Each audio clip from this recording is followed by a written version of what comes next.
He was the fifth of 6 grandsons in our family. He had a first-degree black belt. He was a scuba diver, certified lifeguard, soccer referee, an honor student, captain of his travel soccer team, a member of the 707 Christian Fellowship Group, and a fierce competitor. Dalton was the child that I worried the least about. I knew his heart, I knew his character. I never had any reason to question his judgment.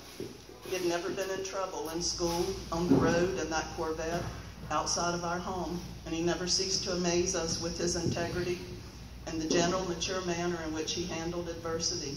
I would joke that it was going to be a sad day when his real family knocked on the door to correct the switched at birth mistake and left me the child that had to have his eyebrows pinned together by a safety pin.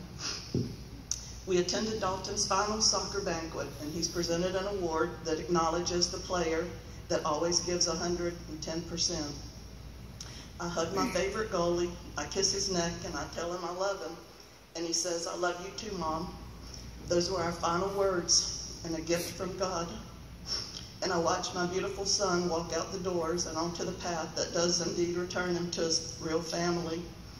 He left the soccer banquet with the other boys that were headed to senior houses on East Beach on St. Simon's, a tradition. He left one senior house and stumbled to another senior house, and he was in no condition to make decisions, good or bad. And I leave the soccer banquet, go home as happy as I could be. Cody, his older brother, had just graduated from college the weekend before and was scheduled to start his dream job in a few days. And Garrett was beginning final exams at his private school, and he had had the best school year of his young life. And Dalton was ready to graduate from Glen Academy, do what he did every summer, and head to Georgia Southern. But he never made it to graduation.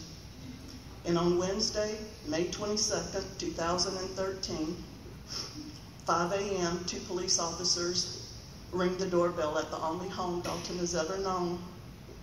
I open the door and they ask if they can come inside, and I start questioning them. What's wrong? Is everything okay? Tell me, is it my neighbors? Is it my parents? And then, oh God, not one of my children. And my voice quivered, and she asked me to get Woody, my husband. And she said, "There's no way to tell you this. There's no easy way."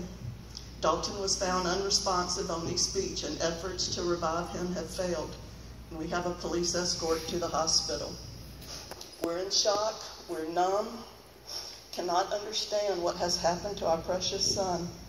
And at the hospital, we're ushered into a room where we call my parents, the same people that we called when we welcomed Dalton into the world, my sisters, my parents. But this time I had to call his brothers. And they were the most gut-wrenching words I have ever spoken. And we're then guided across the hall to see Dalton laying on a gurney. Police officers have lined the wall. A detective is trying to explain to me that the GBI, Georgia Bureau of Investigation, will take him to Savannah for an autopsy.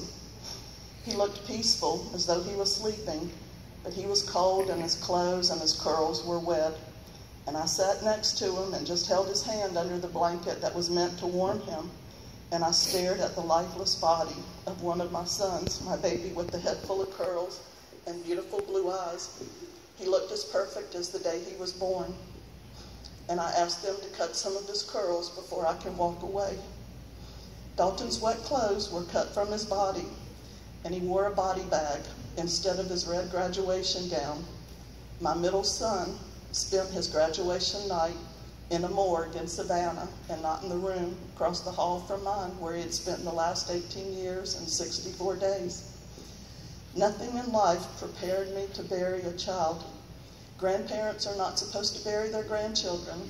Parents are not supposed to bury their children. And friends, teenagers, are not supposed to bury their friends. Public records and details began to emerge about what happened that night. Dalton had participated in funneling. Funneling is when someone pours beer into a funnel that's attached to a tube to go down someone's throat. In Dalton's case, a bottle of liquor was poured into the funnel. Teenagers circled around and raised their own cups to toast the occasion and celebrate and cheering Dalton on until the liquor bottle was emptied into Dalton's mouth. Another teenager videotaped the activity and posted it on social media. Without knowing it at the time, he recorded the game and the last moments of Dalton's life, and Dalton passed out. As the partying continued, Dalton was dragged like a rag doll and placed in the hall on the floor, and they put him on his side so he wouldn't asphyxiate. His heart slowly stopped and his organs shut down. Many passed by Dalton and they poked and shook him to see if he was all right, and it was only when his face was white and his lips were blue and purple they began CPR on Dalton, and they tried it for over an hour.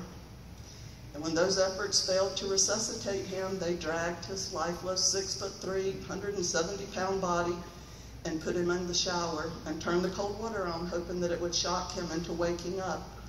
But it didn't. So at 4 a.m., they finally placed a 911 call, but it was too late. The cause of Dalton's death on his death certificate is alcohol poisoning. And we spoke to the coroner afterwards and asked why Dalton didn't throw up with so much alcohol in his system. And he explained that there is no way to know how your body will react when you consume alcohol or take drugs. One person's body will react by vomiting, while another person's body reacts by shutting down the heart and the organs, and this was the case with Dalton. And I think as parents, you do the same thing that I did with my children, and I share life stories, experiences, joy, sorrow. We had a family plan in case there's a fire, a tornado, and we repeat these things over and over and over in hopes that it sticks. Don't drink and drive. Never get in a car with someone who's been drinking and driving. If you can't practice abstinence, practice safe sex. No glove, no love was my term. Use your napkin, not your sleeve. Wear your seatbelt. Don't use social media unless you want it to stay with you forever. And I usually had stories from my own experience or stories that I'd read or seen on the news to back up the conversations. Dalton and I did things by the book. He played sports, soccer, since he was 4 years old. He didn't have a Facebook account. He worked, he saved his money. His friends came over once a week for dinner, and I was in their business too. He was the friend that went to pick up friends when they were in trouble, and he brought them to our house. He told me when he had smoked pot and that he didn't like it. He was honest with me when I found 2 beer caps in his laundry basket. I traded secrets with other moms. I did all I knew to do to protect my babies. And tomorrow and Wednesday, I'll share with the teenagers that looking back in hindsight, there are 3 things that stick out to me. This was not his usual group of friends. Only 2 of those 15 teenagers in that senior house with him that night were boys that I knew, and I knew their parents. There wasn't a plan with this group to look after one another, have each other's back. The second is I never talked to my boys about funneling because I'd never heard of funneling before this. Third, I never talked about alcohol poisoning because I never knew anyone that died because their heart stopped beating after a night of drinking. I don't know what too much alcohol, I didn't know that too much alcohol could stop your heart, and I don't know what too much is, and neither do they. And now, Dalton's story hopefully will go along. If you have something, you continue to preach life's lessons, and it is about choices. And my family's not the only one affected by this tragedy. The others will forever be impacted for the decisions they made and their participation in it as well. And those along the beach and the other houses also, and their parents. And at the end of the DVD that we just watched, there's a young man that was kneeling in prayer, and he wrote this in Dalton's yearbook at Dalton's celebration of life. Dalton, you are my best friend and my brother. You know things about me that no one else does. I remember everything we have ever done, and I will never forget. I know you're in a better place now, and I know you're watching over me, and you're going to keep me safe and healthy. One day I wish to be half the man and half the friend you were. I love you more than anything else in this world, and I'm going to live it in your honor. Don't worry, I'll still pick on Garrett for you, and I'll take care of the Corvette. I love you, brother, and you will forever be in my heart. I hope to join you one day and get another bear hug like old times. I love you.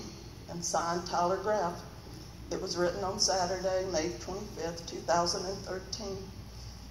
It was also Tyler's 18th birthday and the day he buried his best friend.